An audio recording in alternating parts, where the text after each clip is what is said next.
Let me give you an example of a quiz. Question 1. How te whakamauritanga o ēnei kupu? What is the translation of this? Hello to you, 3 or more people. Is it tēnā korua, tēnā koe, tēnā koutou o kia ora? And the answer is tēnā koutou. Okay, let's look at the next one. Hello to you, 2 people. And the answer is tēnā korua, which is hello to 2 people. How are you, 1 person?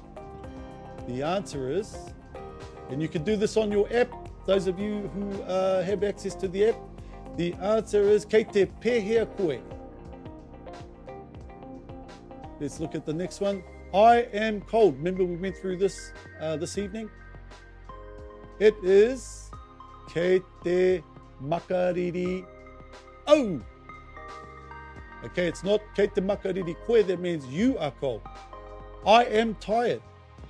Kei te ngenge au is the answer. Ngenge means tired. Let's look at this. You are uenuku.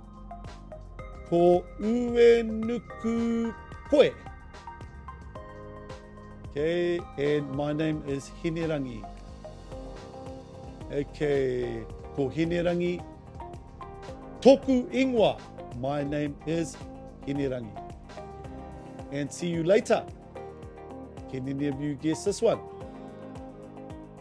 See you later. It is ka kite anō. Excuse me, sorry. Is it no mai? Is it kuhu mai? Is it me koe? No, it is aroha mai. Please come in. We covered this on tonight's class. Is it haere mai? Is it aroha mai? Is it no mai? No, it is kuhu mai. So let's have a look how we go. Tauke, 10 out of 10. Ka pai e hoa ma. So you get your mark instantaneously on the app. As soon as you finish doing the quizzes and the assessments, you get an instant result.